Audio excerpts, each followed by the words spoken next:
Sam Bradshaw with us on Fridays and S11 on the site, also on Twitter. Breaks down the games, the X's and O's, analyzes the Baylor game in Manhattan against Kansas State. Sam, thank you very much. Kansas State, pretty much what they've always been, except Skylar Thompson is not as much of a running threat as he used to be. Thanks for having me on. And K-State is they've made a few changes schematically, and they're a bit more of a handful than they usually are. Defensively, they've gone to more that three safety, keep everything in front of them, but ask a lot more of your D-line look that you've seen from Iowa State, and it's made a big difference for them. Before, you could kind of tell that with their four-down looks, you could find some easier stress points in coverage to break them, or you could crease them in the running game a little easier if they played coverage. Here, they're doing great limiting the run. They're limiting big plays.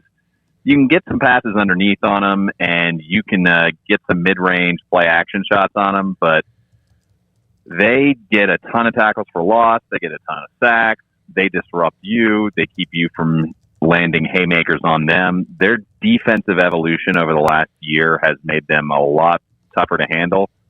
And offensively, their skill talent has kind of come to its own. Not only is Skylar Thompson playing better than he's ever played in terms of being a passer, but they find really good ways to get Deuce Vaughn, Joe Irvin, Phillip Brooks, and Malik Knowles opportunities to use their speed. And I think Kansas State, in addition to producing a ton of 20-plus plays as a percentage of their total plays, I think they're fifth nationally in just those absolute backbreaker plays of over 50 yards as a percentage of plays.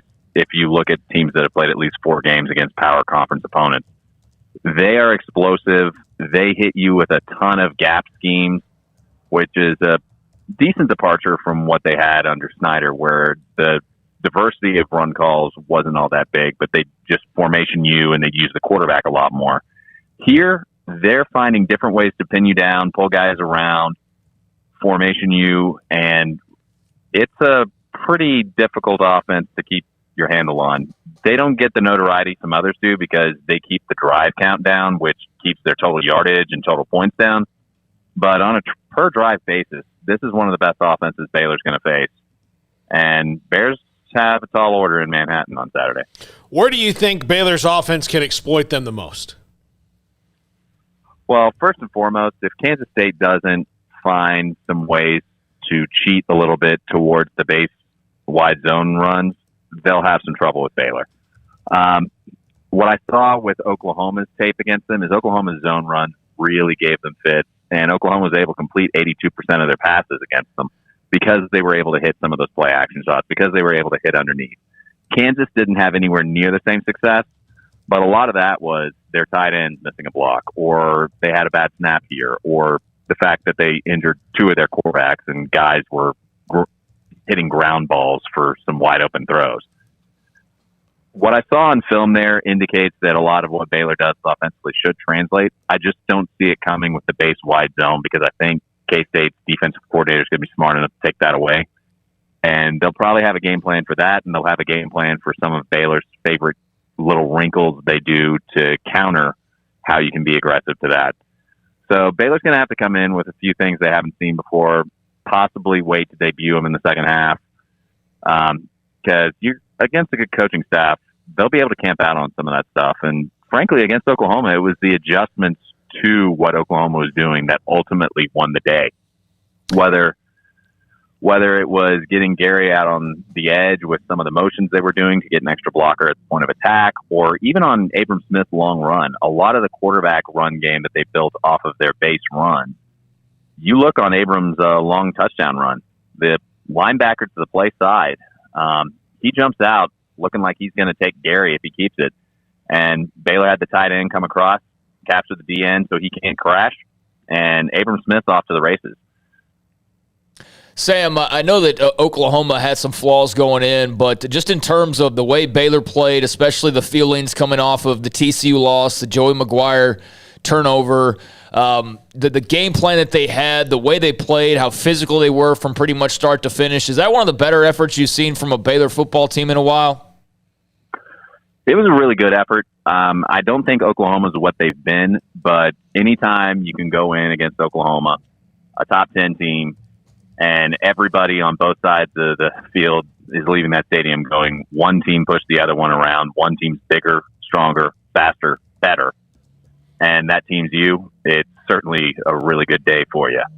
Anytime you do that to any top 10 team at any point in the season. So that was a great one. I thought they did a good job with their defensive game plan. They put a lot on their defensive interior guys to really limit the escapability for the quarterback and pass rush, but also against the run. Several of Oklahoma's draws were just absolutely blown up because they put those big interior guys. One of them would be over each guard and playing each side of him, and really controlled in pass rush, but also really looking to just limit things against the run, almost two-gapping in that regard.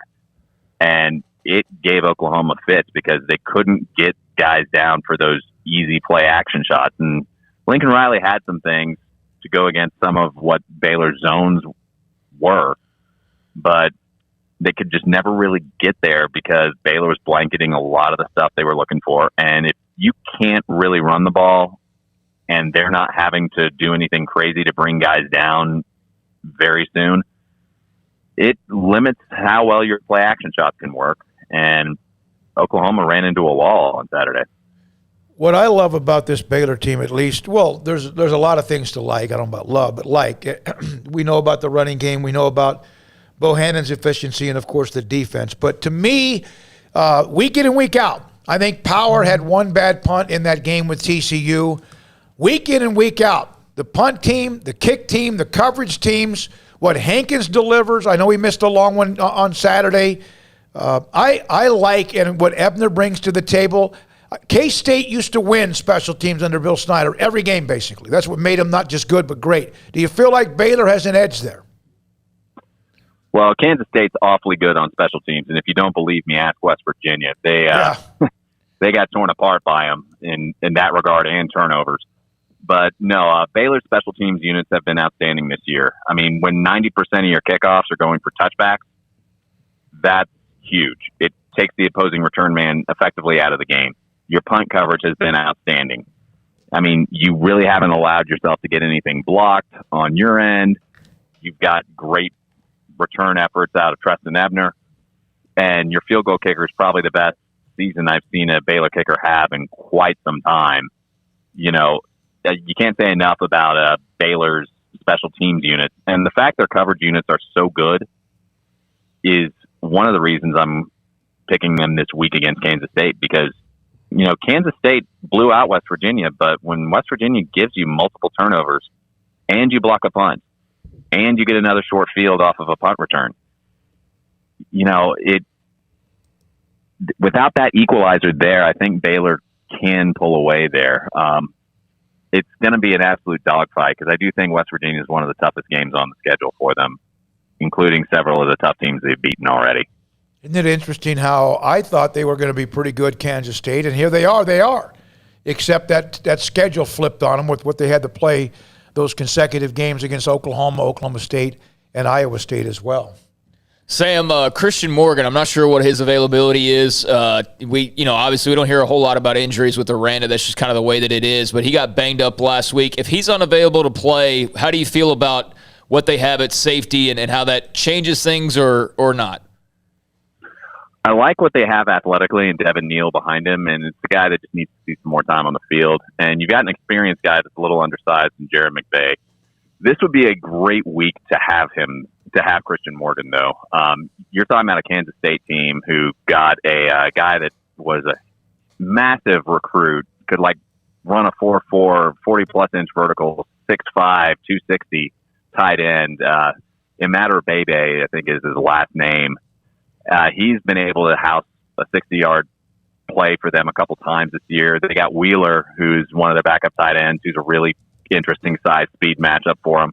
A guy like Christian Morgan would be a good matchup to have in your back pocket against those guys. So you're hoping that the guys that are stepping in could do a good job there. I mean, Kansas State, with the exception of a big back just to get those short yardage gains, they've got a really, really good offensive roster. They got a good line. They got multiple options at tight end they like. Skylar Thompson's a dual threat quarterback that's playing really well. They've got exciting guys in Irvin and Vaughn at running back that can split out at receiver. And then you got Malik Knowles, Phillip Brooks, and a couple other receivers they really like. I mean, their complete offensive roster, it's going to take another good game plan to stop these guys. Honestly, I'm more worried about them breaking an 80-yard play on Baylor than I was Oklahoma. Thank you very much. I got one more question. Yeah. Felix Anadike Uzama, I was just curious what you thought about watching the film on him and just what kind of a beast he has turned into after, just playing a little bit as a true freshman last year. Yeah, he has turned into a much more productive player. I mean, I think he's leading the Big 12 in sacks, or I'm not. I think he's one ahead of Iowa State's Will McDonald. And similar to McDonald, they're benefiting from a scheme where you're forcing teams to take the checkdowns, and you're keeping everything in front of them. And you can really disguise things, force the quarterback to hold it because he's not sure what he's seeing. Whereas last year it was 4 down. They had a lot easier time deciphering what's going on. It's given him a little extra time, and he's making the most of it. He has made some good tackles look foolish, and it's going to be a challenge for Baylor this Saturday. All right, you said you had him picked to win. Thank you for your time, Sam. Appreciate your time. He picked Baylor. He just all week long mentioned he was favoring K-State, but then the special teams, maybe the slight edge there, despite the fact that K-State special teams are always very, very good. Yeah, I'm going with Baylor, and I've picked against them a couple times this year, so I have no problem doing that. I understand their struggles on the road, but my reason being is that I think while home field will play a factor, and it has for Baylor, hitting the road all year long, that's the thing they got to get over. I feel like they kind of turned a corner last week. I think like the mentality of what they dealt with the Joey McGuire stuff and the TCU loss, and then the way they were able to just kind of get all back together, smooth all that out, go out and play a terrific game against Oklahoma. I think they know, especially after TCU, they knew after Stillwater, but they really knew after Fort Worth, like, you guys have to change it up on the road. Like there's no reason to not play better on the road. So I think that they know that. I think that will be a focus, and I think they're going to be locked in tomorrow. I'd expect them to play really well. I expect K-State to play well and for this to be a great game. But I'm going Baylor because I just feel like that win over Oklahoma is maybe just changing the mindset a little bit, if that makes sense. I agree. You hope if you're a Baylor fan. Otherwise, the roller coaster, although it's been a very exciting start to the year, or not start to the year, the entire year at 8-2 with 2 games. They got to finish now. Got to learn how to finish. When we come back, Todd Berry, American Football Coaches Association. He replaced the great Grant Taft. He is now the executive director. We had him on yesterday. I just thought it was time because of all these midseason coaching changes that have surged to a number we had never seen before. I thought it was time because of Joey McGuire headed to Texas Tech, and obviously the fact that he wants some of the players that had committed to Baylor. That's his job. I thought it was time because of just the way college football has been the last year and a half with the NIL and transfer portal. And my God, did he give us an amazing amount of nuggets. And that's next on Sikkim 365 Radio and 365 Sports. Riverbend Liquor and Wine.